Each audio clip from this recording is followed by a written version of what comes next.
3 a.m. The sea east of Korea lies deceptively calm, but deep beneath the surface, something stirs. U.S. satellites pick up unusual movement. Dozens of vessels, North Korean landing ships, destroyers and mini-subs, are forming a spearhead. Their objective? A lightning amphibious strike against the southern coastline. But they're not unseen. From Yokosuka to Okinawa, from Guam to Pearl Harbor, the United States is already watching. And what the enemy does not yet realize is that they're about to sail straight into a kill zone. 3:12.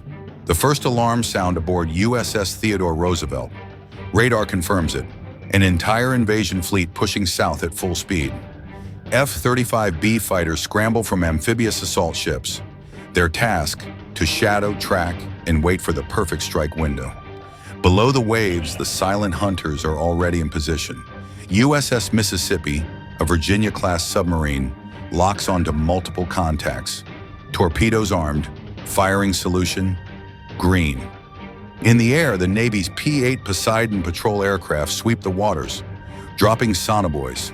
Within minutes, the full outline of the North Korean assault force is revealed. Clear, vulnerable, and exposed. 3:18. The order is given.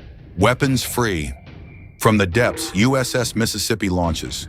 2 Mark 48 torpedoes streak toward their targets. Moments later, detonation. A North Korean submarine breaks apart, disappearing into the dark. Panic ripples through the fleet, but it's only the beginning. On the surface, F-35B fighters descend, locking onto amphibious landing ships. Precision-guided bombs rip through steel decks. Within seconds, troops meant for the invasion are swallowed by fire and water. Every move is calculated, every strike methodical. The U.S. Navy is dismantling the assault piece by piece before it can even begin. 3:25. The calm night sky erupts into chaos. From Andersen Air Base in Guam, a wave of B-1B Lancers screams toward the target zone. Each carries a payload of long-range anti-ship missiles. Simultaneously, F-35Bs coordinate from multiple vectors, launching JSM strikes in perfect synchronization.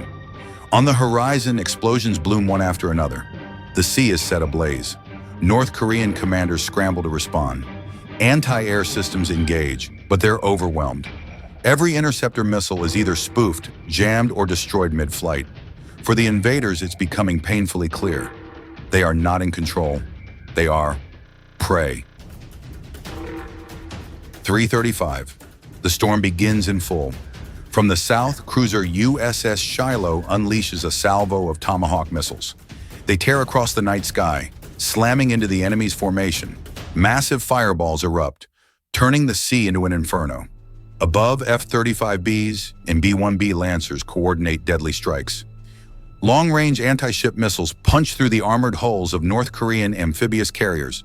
The roar of burning steel drowns out any cry for help. Beneath the waves, USS Mississippi fires again. 2 more mini-subs vanish instantly. No wreckage, no survivors. The invaders fire back, desperate salvos of anti-ship missiles. But the Aegis system swats them from the sky in seconds. Every launch explodes harmlessly into sparks. The message across the battlefield is clear. The United States has unleashed its full storm, and North Korea is being swallowed whole. 3:45. The North Korean formation collapses. Landing ships turn erratically, trying to flee. But the sea has become a trap. U.S. pilots call this zone a shooting gallery.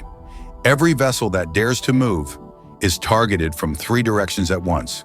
Harpoon missiles launched from P-8 Poseidons, torpedoes from Los Angeles-class subs, and naval gunfire from Arleigh Burke destroyers. Chaos spreads. Enemy communications are jammed. Orders to retreat never reach the captains in time. In desperation, some commanders ram their ships forward, only to sink faster. And overhead, U.S. radars confirm no reinforcements, no air cover. The invasion has lost all momentum. Control of the battlefield now belongs entirely to the United States. 4:30 a.m. The eastern waters of Korea are now a graveyard of steel. Over 70% of the North Korean invasion fleet lies destroyed. The survivors drift, burning, broken, unable to fight. In the skies, F-35s patrol to ensure no escape. Beneath the sea, U.S. submariners confirm no hostile movement remains.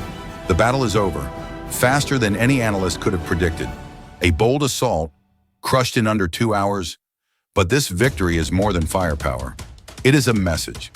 When allies are threatened, America responds, swiftly, relentlessly, without hesitation. And in the silence after the storm, one truth echoes across the Pacific. The waters of Northeast Asia remain under U.S. control.